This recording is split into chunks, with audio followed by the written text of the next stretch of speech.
Hey, what's up, guys? Welcome back to Guys at Magic. This is Hunter and Shane. Say what up, Shane. What's up, nerds? We are back. This time, we're taking a look at the $300 upgrade to the Precon deck called Divine Convocation from the latest set, March of the Machine.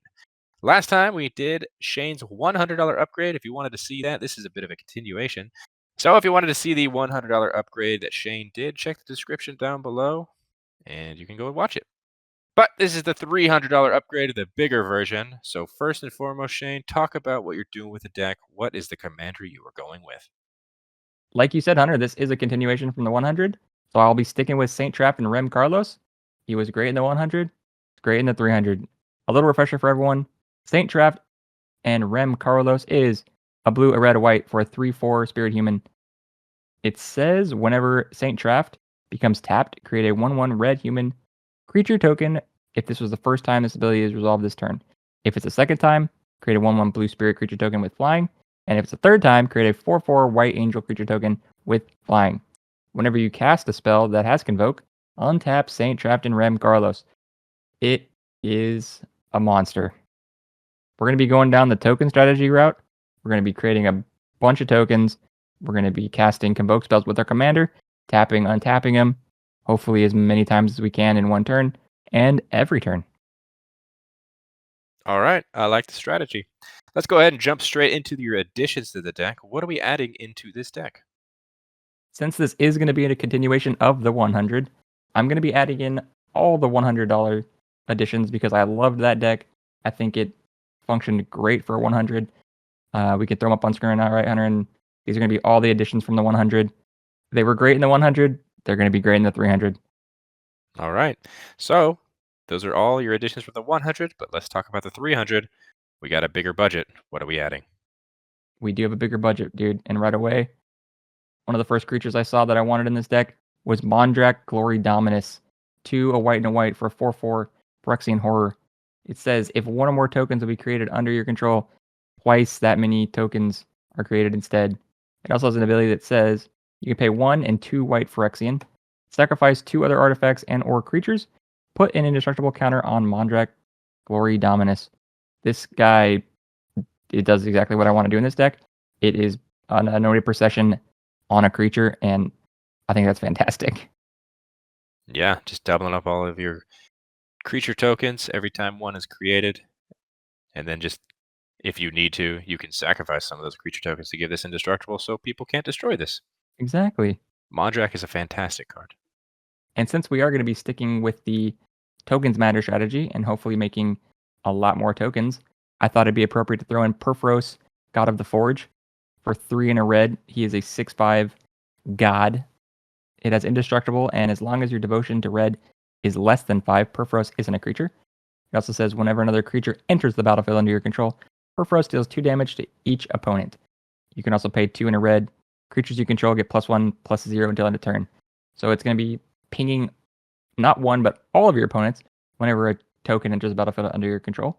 And then when you need to attack, you can pump up your entire team. This card, I think, does exactly what you want to do again in this kind of tokens matter deck.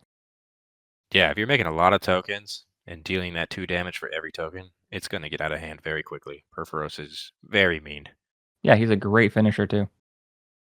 All right, those are some of the creatures you added into the 300. What are some of your enchantments?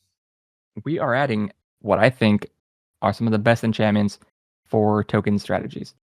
So right away, we're going to be throwing in Brave the Sands. It is 1 and a white for an enchantment. It says creatures you control have vigilance, and each creature you control can block an additional creature. So the vigilance is very important in this deck. That means that all your creatures can attack and then also be able to tap for a Convoke. So that's great. And also the fact that now all your little 1/1s can chump block 2 different things if need be. Like, this is going to be a super huge pain for your opponents. The next one we're going to be throwing in is Divine Visitation. It's 3 and 2 white for an enchantment, and that says if 1 or more creature tokens would be created under your control, that many 4/4 white angel creature tokens with flying and vigilance are created instead. So kind of like the other enchantment, the tokens you're creating now have vigilance, and also when you're creating 1/1s, now they're all going to be 4/4s. This card is nuts, dude. Yeah, Divine Visitation is a lot of fun to play with, especially if you're doubling up all these creature tokens. You're just making a whole bunch of 4/4 flying Vigilant Angels. Yeah, if this resolves, your deck's gonna go insane. And then I kind of touched on it in the creature editions, but we're throwing in Anointed Procession. It's 3 and a white for an enchantment that says if an effect would create one or more tokens under your control, it creates twice as many tokens instead. So it's basically Mondrak, but now it's an enchantment, harder to deal with. This card's seen in almost every token matter strategy. Yeah, if you're doing white, you're doing tokens, you're doing a Noted Procession. It's easy as that. Yes, sir. And then I just wanted to kind of add a little bit of a value card that is seen in almost any blue deck, but we're throwing in Rhystic Study. 2 and a blue for an enchantment that says whenever opponent casts a spell, you may draw a card unless that player pays the 1. I'm sure we've all heard it. Gonna pay the 1? Well, I'm adding that because they don't like to pay the 1 sometimes. So you're drawing a lot of cards. Yeah, it's people get greedy with their mana. It's very easy to draw cards with Wrist to Study. One Yeah. of the best draw spells in all of Magic's history. Yep. So that one doesn't really deal with the token strategy we're going with, but just purely value that is amazing. Well, those are very, very powerful enchantments, but it looks like you have some instants and sorceries here. I do. First up is Grand Crescendo.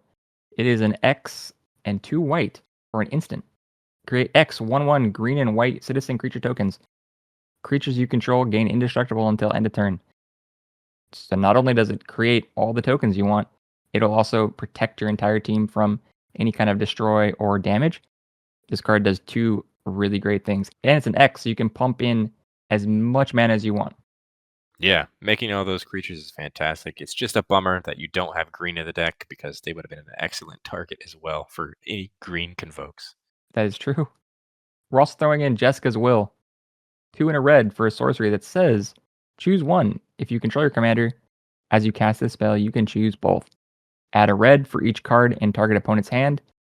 Exile the top 3 cards of your library. You may play them this turn. This is again just a very good value card that is seen in almost every red deck, I would almost say. Yeah, ever since it's been printed, it's kind of been like the dark ritual of red. Very good. You need mana, you got mana. You need card advantage, you get card advantage. Got your commander, you get both. And lastly, for the sorceries, we're throwing in Amaria's Call. It is a whopping 4 and 3 white for a sorcery. It says create 2 4/4 white angel warrior creature tokens with flying. Non-angel creatures you control gain indestructible until end of turn. So kind of similar to Grand Crescendo, it's going to create you 2 creatures, and then your non-angels are going to get indestructible until end of turn. You can also play it for its flip side and just play it as a land if you really need the land. Yeah, Amiria's Call is excellent in protecting and making even more tokens. All right, it looks like you got some awesome additions. Did you do anything in terms of the land base? I did. With the bigger budget, I felt like we could splurge and add a couple more lands that is just a little better in my opinion than what come in the deck. So we're throwing in Steam Vents and Hallowed Fountain. Those are the 2 shock lands that can either tap for a blue and a red or a white and a blue. They're just really good. And we're also going to be throwing in Field of the Dead. Field of the Dead enters the battlefield tapped. You can tap it for a colorless. And it also says whenever Field of the Dead or another land enters the battlefield under your control, if you control 7 or more lands with different names, create a 2/2 black zombie creature token. This is a really good card for a couple of reasons. You're probably not going to be ramping to this very quickly, but I believe that once this is on the field, just late game, it's going to just start passively gaining you a 2/2 whenever you drop a land. It's nothing too insane, but I do think that passive token generation is relevant. Yeah, if this is going late game, Field of the Dead is gonna blow up your board even more. If you're getting land drops every turn, if you're lucky enough to get that, you're getting 2/2s over and over and over. Yes, sir. All right, well, is that all the additions to the $300 upgrade? Those are the additions. I love it. But as always, we add stuff, we gotta cut stuff. What are we cutting out of this deck? Once again, since this is a continuation of the 100, all the cuts from the 100 are still going to be cut. So we're going to flash them up on screen right now. These were all cut. If you want to see my reasoning for all of these, you can watch the video in the description. I'll go through all of these. I'll talk about why I cut them. The gist of that is that they just didn't fit the Convoke theme that I was going for. So they were cut. The 100, they're still cut. Now that we're in the 300, though, we got to make room for some of the new stuff we just added. And the first card we're going to be cutting is Angel of Salvation. It is a whopping 6 and 2 white for a 5/5 Angel. They have Flash, Convoke, and they have Flying. It also says when Angel of Salvation enters the battlefield, prevent the next 5 damage that would be dealt this turn to any number of targets divided as you choose. So it does have Convoke. This was kind of a harder cut, I guess, because I wasn't really trying to cut too many things with Convoke, but you'll see that I did cut a couple of them. The reasoning for that, too, is this deck, now that we're in the 300 realm, felt like it was kind of going towards the token strategy, and then having some Convoke as a payoff for the token strategy. But these big bodies that just the higher end of these Convoke cards didn't really seem like they fit in the deck anymore to me. Also, the ability that this had, I mean, 5 damage is cool and all, but it's just 5 damage, so it was whatever in my opinion. Yeah, I get it. Especially if you get this in your opening hand. 8 mana for a 5/5 that does nothing until you get your board state. Doesn't sound too great. Yeah. The next one I'm going to be cutting is Seraph of the Masses. It is again 5 and 2 white for a Star Angel. They have Convoke, they have Flying, and Seraph of the Masses power and toughness is equal to the number of creatures you control. So this could be a cool, not finisher so much, but since we're going for the token strategy again, this was a very expensive card, and I was more wanting to hone in on cards that would make a bunch of tokens and then win with that strategy. So even though it has Convoke, it was sadly cut. Another one we're cutting is Goblin Instigator. It is 1 and a red for a 1/1. It says when Goblin Instigator enters the battlefield, create a 1/1 red goblin token. That's cool. It creates you a token. What I've added in this deck from the 100, and I guess some from the 300, but mainly from the 100, you will have no problem making 5, 10x the amount of tokens. And this is just a one-time effect. We're not flashing or anything like that. So I just thought that it was a little lackluster in my opinion. So we cut it. Yeah, just making 1 token. It's not really doing for you. I mean, if this was in the Castle deck, maybe, but either way, it's not that great. Yeah, we're making so many more tokens otherwise. The next one we're cutting is Suture Priest. 1 and a white for a 1/1 Phyrexian Cleric. When another creature enters the battlefield under your control, you may gain a life. Whenever a creature enters the battlefield under your opponent's control, you may have that player lose a life. It's cool to gain some life because I mean you're in control of that. Obviously, if you're making tokens, you can gain some life.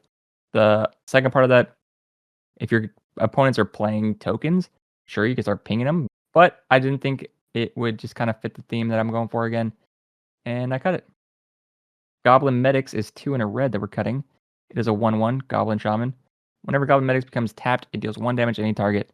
That's cool. It's the one card that cares about being tapped, doing 1 damage. We're probably going to be winning by just amassing a huge board and attacking that way. So, and it's 3 for that ability, so I cut it.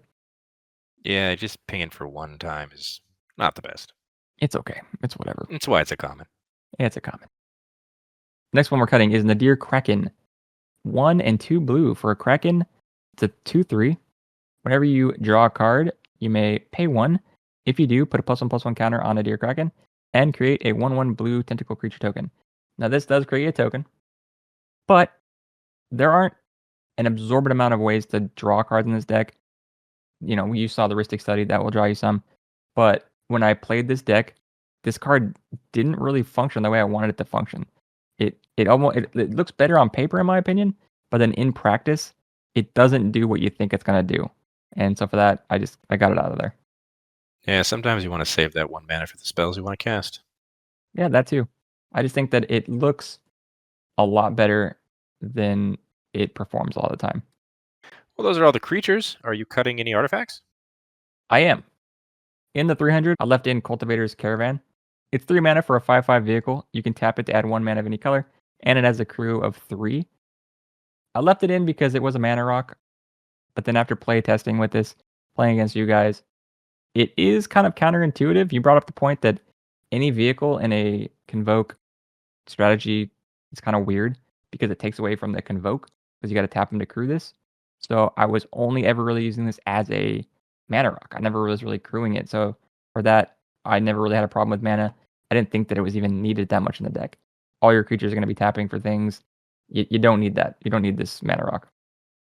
Yeah, three mana for 1 mana is not the best. All right, and I saw we added some instants and sorceries. What are we taking out as far as that category? We're taking out an instant and a sorcery. Both of these do have Convoke, so that might seem a little weird right off the bat. But in playtesting this again, playing with you guys, these cards kind of just sat in my hand, and I never really had a great use for them. So the first one being Shatter the Source. It is 5 and a red for an instant with Convoke. Choose one. Shatter the Source deals 6 damage to target creature, planeswalker, or battle, or you can destroy target artifact. Again, I had this in my hand for half the game probably, and the 6 damage to a creature, at least for in the games we were playing, since this can't go to face, like it's only the creature or planeswalker, I never really had a good target for this. The cards that I needed to be killed were bigger than 6, and the card that I ended up killing with this, it was just kind of like, okay, you killed it. There wasn't really an art. I guess I could have went after an artifact, but again, just in our playtesting, it didn't do enough for me, and I just didn't find a reason to keep it, so I cut it. Yeah, I felt like Wizards made this card just because Convoke is on that and Battle is on this, so they combined it, and it's a common card. It's not that great. Yeah. Same goes for Temporal Cleansing. 3 and a blue for Sorcery with Convoke. The owner of target non-land permanent puts it into their library second from the top or on the bottom. Again, this sat in my hand for almost the entirety of the game. It is removal, but it is up to the person that's going to be controlling whatever you're targeting to whether or not they put it on top of their library or the bottom. So that is kind of weird. It takes away from your control. I guess either way, it's going to be getting rid of a non-land permanent, but it just didn't. I don't know. Once again, I feel like I'm getting rid of a couple Convoke cards, but it's almost because our strategy is now leaning towards the more of go wide with big tokens and smash in when. And again, this just sat in my hand and I couldn't find a good target for it, so I cut it. Yeah, this card seems to be only good against commanders, really. I mean, Yeah, anything else, someone will just be like, okay, you stalled me for 2 turns. yeah. And if Or you do, you stalled me for just until I draw it right now. target the commander, I mean, no one's ever gonna put their commander in their deck. They're just gonna put it back in the command zone. It's true. We saw you added lands. So are we removing lands to make room for those? We are. We're gonna just cut a couple. We're cutting Evolving Wilds, and we're cutting just an island and a mountain. And the reason for that is Evolving Wilds is a very slow fetch that I didn't ever utilize, at least when I'm playing it. And the reason why I'm getting rid of a basic island and a basic mountain is because we do have Field of the Dead in. And so I didn't really want to cut any of the cards that had unique names. And I cut the two cards that, or I cut the two colors that were the least seen throughout the deck. So on Moxfield, you can see what mana symbol is used the most in the deck. I saw that blue and red were both the lowest. So I thought that it'd be okay to go from 8 island, 8 mountain to 7 island, 7 mountain. So I cut one of each. Yeah, that makes sense to me.